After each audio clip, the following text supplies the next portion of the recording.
Thank you very much, Hannah. And thanks for the organizers for organizing this wonderful meeting. It's a huge pleasure for me to be here and really exciting to see how rapidly this field is growing. It's really wonderful to see. So I'm going to talk today about some experiments we've been doing studying collisions between laser-cooled molecules and atoms. And these experiments start with a dual-species MOT of calcium fluoride and rubidium. Okay, so we make a MOT of calcium fluoride in a standard way. Yeah, using we start with a buffer gas source of calcium fluoride here, which makes a beam moving around 150 meters per second. We decelerate it to low velocity using the radiation pressure of this slowing light here, and then we're able to capture the molecules in the MOT, which you see from the top here. We load rubidium into the same MOT. The rubidium actually starts in a 2D MOT in this glass cell that you can see on the side here, and the cold atoms from that 2D MOT are injected into the 3D MOT, and they're captured in the same MOT that captures the calcium fluoride. Here is a photograph looking through the viewport. It's a photo taken with a regular cell phone camera, and the little glowing blob that you can see here is the calcium fluoride MOT. A better camera, it looks like this, which kind of looks like that. We're able to capture about 10 to the 5 calcium fluoride molecules and, well, pretty much as many atoms as we like, up to 10 to the 10 rubidium atoms. Prior to doing collision experiments, we like to prepare both the molecules and the atoms in a single quantum state. Let me just briefly go through how we do that. So in the case of the molecules, first of all, we cool the molecules down to low temperature using this blue detuned MOT or gray molasses, which you've heard about a little bit already. That gets them down to a few tens of microkelvin. The laser cooling, of course, goes from the n equals 1 rotational state, and so at the end of the laser cooling, the molecules are distributed somewhat randomly amongst the 12 Zeeman sublevels here. So we like to optically pump them into a single quantum state, and we have two possible ways to do it. We can either pump them into the F equals 0 state or into the F equals 2, MF equals 2 state. So we do one of those two things. And then once we have them there, then we can actually transfer them down using a microwave pi pulse. For example, we often choose to drive them to the n equals 0, F equals 1, MF equals 1 state. At that point, there's still some molecules left here because not everything was perfect, so we typically apply a short blow-away pulse, a resonant pulse of light to just blow away any population that remains, and then we have everything in a single state. And at that point, if we want to, we can transfer the molecules back to a selected state within n equals 1. For example, we could go to the F equals 2, MF equals 2 state. And here's just some data showing all of that. This is the typical Rabi line shape that we see as we scan the microwave frequency on the downward going transition here. And here are Rabi oscillations on the upward going transition. So that's the molecules, and then the atoms is very standard. After the MOT, we typically use a red detuned molasses. It's standard polarization gradient cooling, though actually I will return to that later in the talk. And then after that, we typically prepare them in the F equals 2, MF equals 2 state using this standard optical pumping method. So then let me come to some experiments that we did, first of all, in a magnetic trap. So once we get the atoms and the molecules cold, we transfer them to a pure magnetic trap, and we look at the collisions between the two species in that trap. Here I'm showing the lifetime of the calcium fluoride molecules in the magnetic trap, so it's the fraction of molecules remaining in the trap as a function of time without any rubidium present. And now when we add the rubidium and when we have the molecules in the n equals 1 rotational state, we see that the molecules are disappearing more rapidly from the magnetic trap. And the difference in the disappearance rate between with rubidium and without rubidium, that we call the collision-induced loss rate. We measure that collision-induced loss rate for a few different values of the rubidium density. Or it's actually what we call the effective rubidium density. Okay, it's the density that takes into account the overlap between the two species in the trap. Okay, so then we have something that looks like this. This quantity here is the collision-induced loss rate, and this whole piece here is what we call the effective rubidium density. So it's the number of rubidium atoms multiplied by the product of the normalized density distributions integrated over all space. These two quantities are proportional to each other. Okay, so you see a straight line here, and the gradient of the straight line is giving you the loss rate coefficient K2. So here is what we find. At a collision energy of around 100 microkelvin, we find that when the molecules are in n equals 1, we measure this value here for this collision-induced loss rate coefficient, 6.6 times 10 to the minus 11 cubic centimeter per second. That's fast, and we attribute it to rotation-changing collisions. Okay, so the molecules are in the first rotationally excited state. They have a collision with a rubidium atom that transfers them to the rotational ground state. That releases a whole lot of energy, which kicks the molecules out of the trap. We find that the choice of hyperfine state makes no difference. We also have made measurements with molecules in the rotational ground state. That's the red data that I'm adding here. Okay, and we find that when the molecules are in n equals 0, we see no difference whether there's rubidium in the trap or no rubidium in the trap. Okay, so in the case of ground state molecules, we do not see any inelastic losses here. We can set an upper limit to the value of K2 for the molecules in n equals 0, and that upper limit is about an order of magnitude slower, order of magnitude smaller than the value we measure for molecules in n equals 1. That makes sense, okay, with molecules in the rotational ground state. This rotation-changing relaxation process is turned off, of course. Okay, they can't change the rotational state, but in fact, they're still not in the absolute ground state, okay? The molecules are in the magnetic trap. We prepare them in F equals 1, MF equals 1, which is not the lowest energy state. There can still be spin relaxation, but we don't see any spin relaxation, so we conclude that it's at least an order of magnitude slower.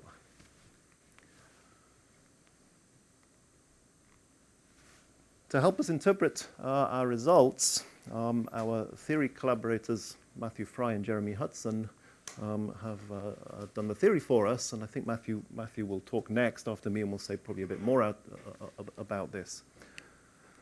So they use a single-channel model, which is based on quantum defect theory, and it models the long-range part of the potential as the van der Waals part, and models the short-range part just using these two parameters, y and delta s, which are the two parameters on the contour plot here. And delta s is the scattering phase shift at short range, and y characterizes the loss of molecules at short range.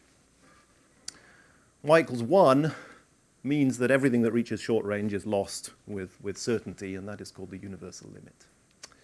And for these particular experiments, that universal value of K2 is this number here, 8.2 times 10 to the minus 11 cubic centimeter per second, which is quite close, actually, to the value we see in the experiment. And this model accounts for all sources of collision loss. So the color map, the contour map here is showing the predicted values of K2 as a function of these two parameters. And this black contour here is the value that we measure for molecules in n equals 1. And the dashed lines that surround it, that's the uncertainty from the measurement. And so you can see that, you know, if you're in the top part of the plot here, then our result is actually consistent with universal loss up here in the top half. And in fact, basically everywhere, the values that we measure are telling us that the value of y must be greater than 0.4. This red dashed line here, this is our measured upper bound for the molecules in the rotational ground state, so the parameters need to be to the left of this red dashed line here. And that is telling us that for ground state molecules, this loss parameter y has to be smaller than 0.04.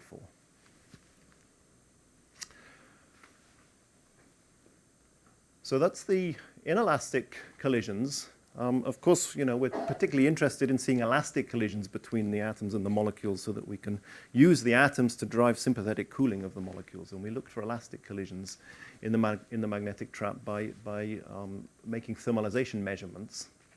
So in these experiments, we prepared the molecules at a temperature of about 200 microkelvin and the atoms at about 90 microkelvin. And then we measure the temperature of the molecules over about 1.5 seconds in the magnetic trap, and we see no thermalization whatsoever.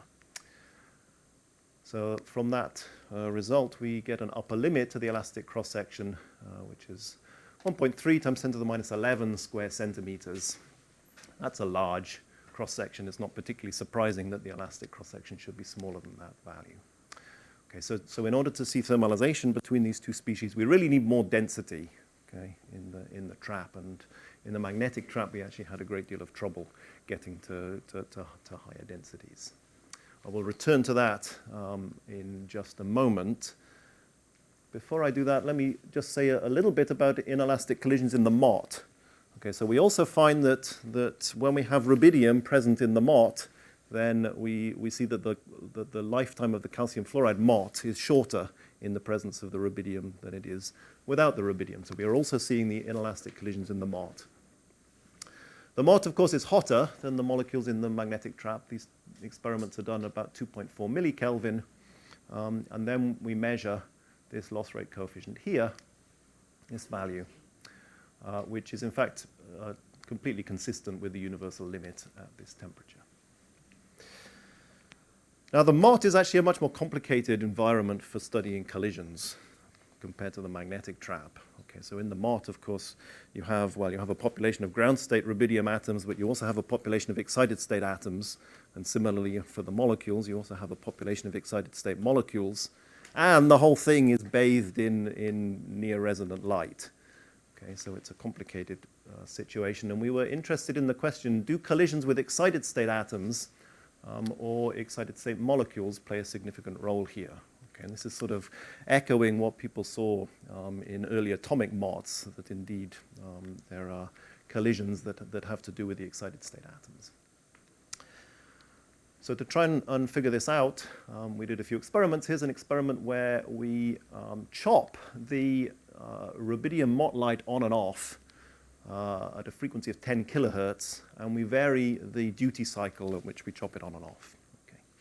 And so you know, of course, if the MOT light is off, then the atoms for sure are in the ground state. Okay, so this is a way of controllably varying the excited state fraction. And we see no dependence. The loss rate coefficient doesn't depend on the rubidium excited state fraction. We do the same thing for the molecules. In this case, we actually varied the excited state fraction of the molecules by changing the MOT laser intensity.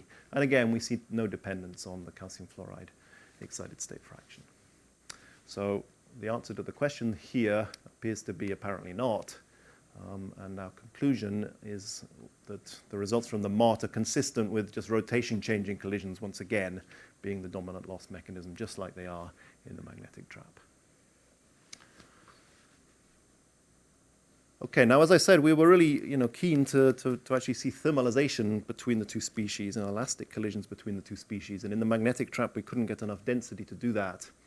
So more recently, we've implemented an optical trap, added an optical trap into the setup. At various moments in time, we've implemented a single beam optical dipole trap, a cross beam optical dipole trap, and a 1D lattice. Okay, this dipole trap actually comes in at quite a steep angle to the vertical, and the lattice in this case is actually helpful for eliminating the gravitational sag. So very often we prefer the lattice, and most of the data I'm going to show you comes from the lattice. So just to say how we do this, so we start for the molecules with our standard MOT. We go through a period of compressed MOT to increase the density. Then we go to the blue detuned molasses.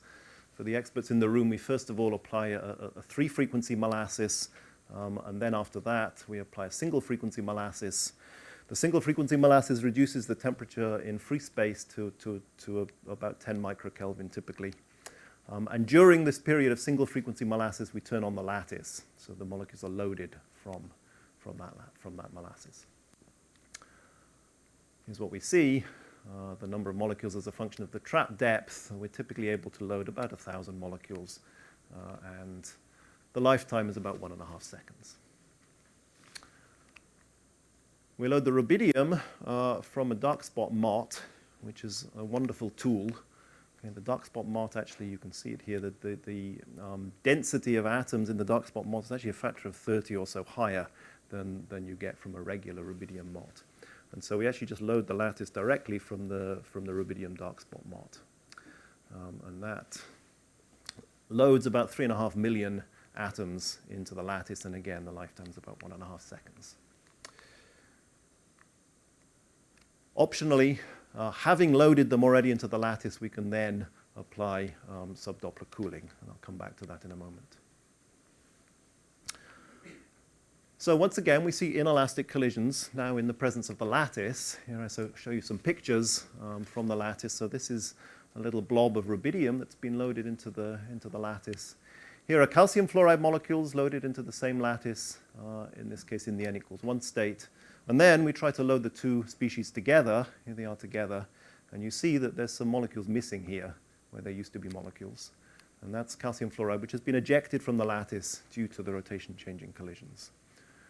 Okay, and now the loss rate here is really fast. Right, so in the case of the magnetic trap, the results I showed you, the collision-induced loss rate was something like 0.3 per second. Here it's about 2 orders of magnitude faster than that. Okay, so we're seeing collision-induced loss on the time scale of a few tens of milliseconds. That's very encouraging for us. Okay, it means that the density is very much higher, which is what we wanted. It also means that we have to think a bit more carefully about how we load this thing. Okay, we have to load the two species sequentially. We need to load the molecules first, then transfer them to n=0 so that they're safely tucked away. Hopefully, they will not have inelastic collisions when they're in the ground state. And then load the rubidium into the lattice. All of that we've learned how to do. These are the Rabi oscillations on the microwave transition, transferring them to the rotational ground state in the lattice. Here, molecules are in the lattice here. And loading the rubidium, it's actually important now that we load the rubidium quickly. Okay, so the lifetime of the molecules is about 1.5 seconds. So we need to get the rubidium in there quickly. And actually, that's all right. We find that we need only 50 millisecond rubidium MOT in order to get enough atoms. Okay, so then we look for elastic collisions in the lattice. We prepare molecules in n=0, f=1, mf=0, and then we load the rubidium. And I would love to be able to show you some thermalization measurements.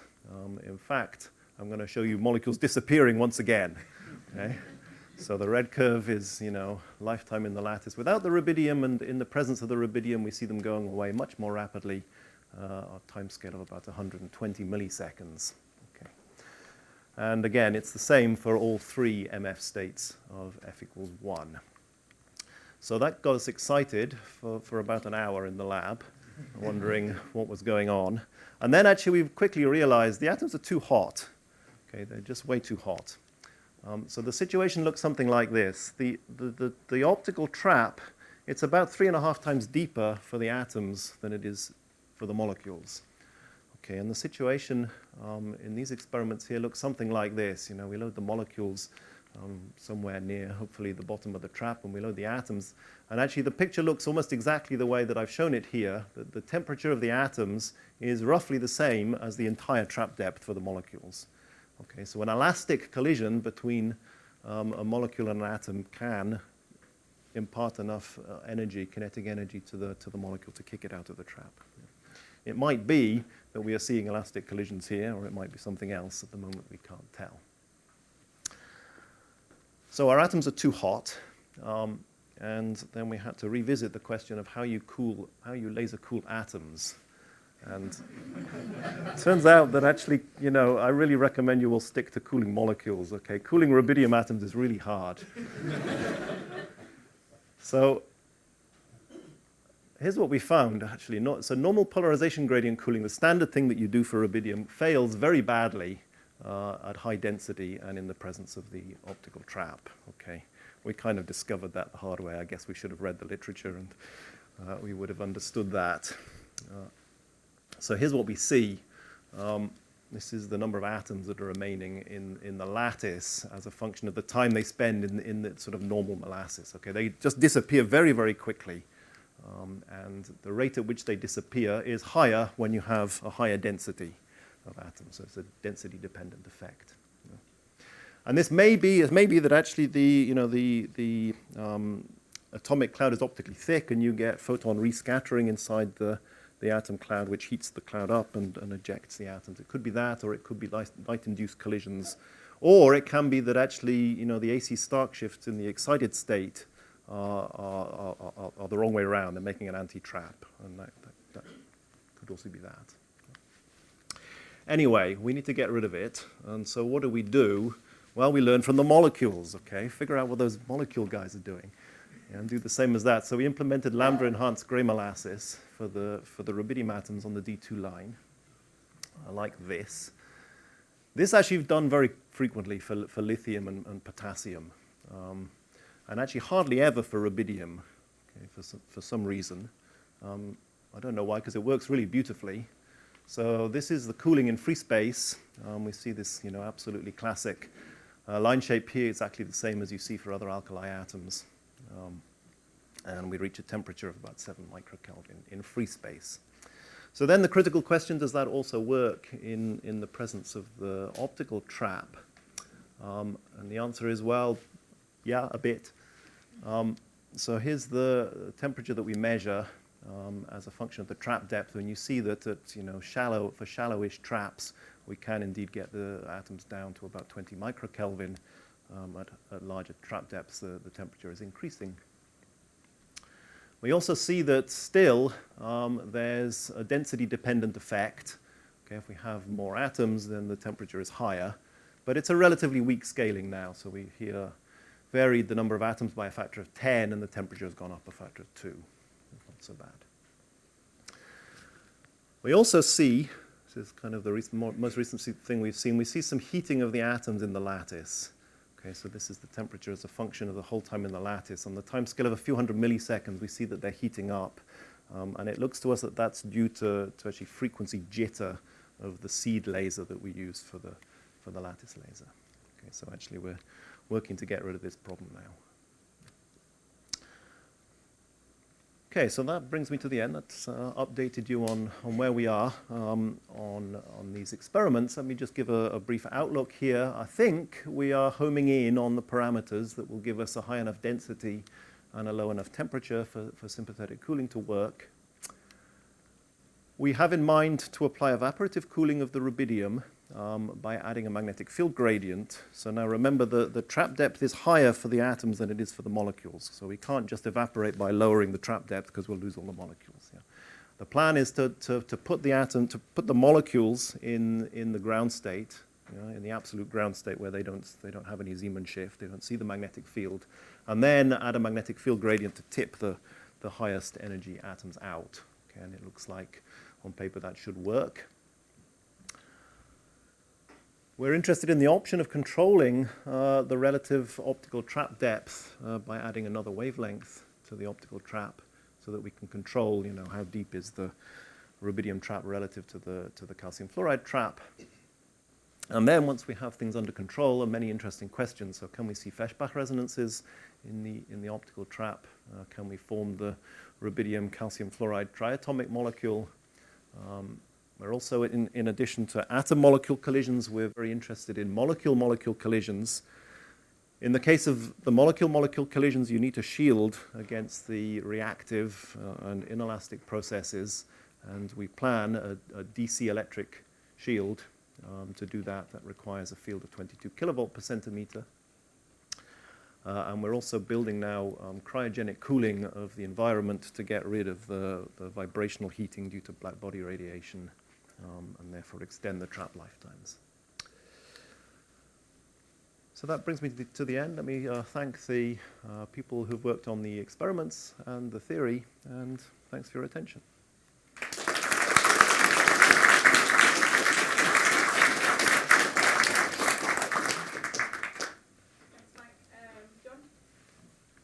How worthwhile do you think it is to explore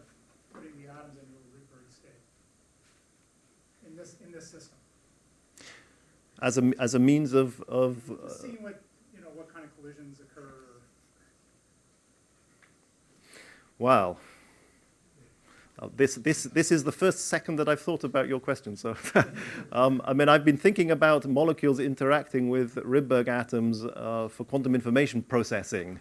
So yeah, that I've thought quite a bit about. But thinking about molecules colliding with Rydberg atoms, I mean, are you thinking of it as a way of cooling the atoms or something, or cooling the molecules? You should get a much larger cross section. It might be a parlor trick in the sense you just do it and see that you get a larger cross section.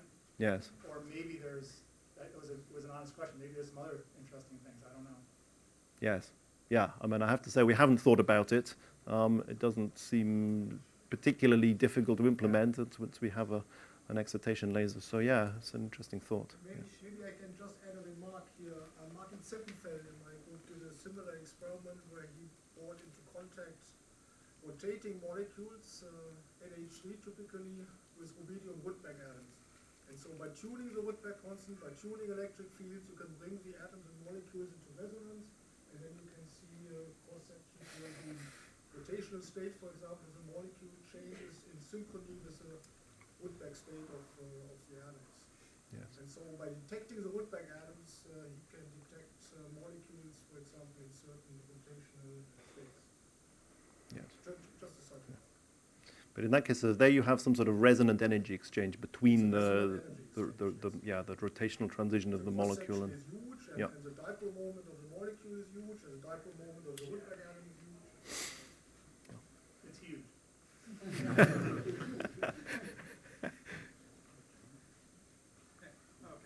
Yeah. So two separate questions. One, have you thought about using the D1 line for rubidium cooling or lambda cooling? I think that might be slightly more robust than the D2 line.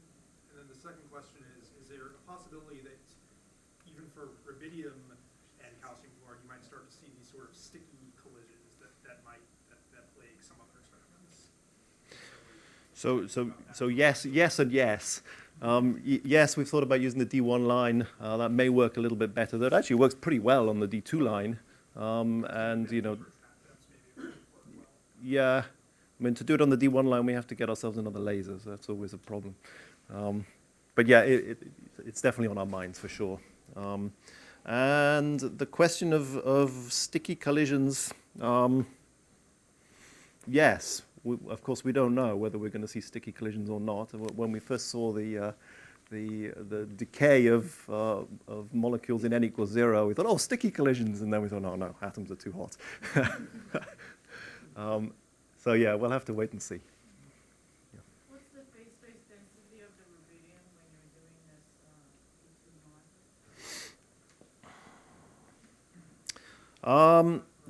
this In the lattice or in free space? Or, I mean, let's see, the density of the atoms is I think 310 to the 12 per cubic centimeter, and the temperatures here, we get to sort of 50 microkelvin or something. So I don't immediately know what that converts to. Yeah, that's the numbers we've got. One more question? For this frame lattice cooling, typically you want to do a good job of knowing out your magnetic field. I'm just wondering, as a point of curiosity, do the atoms and molecules agree on what the best null field is? Yes, they do. So we certainly null the magnetic field. We have a very nice tool, which is the microwave spectroscopy. We typically choose to apply about 50 milligauss in the experiment. So I think probably both the atom and the molecule cooling experiments are done at 50 milligauss. And that's small enough that it's really not raising the temperature very much.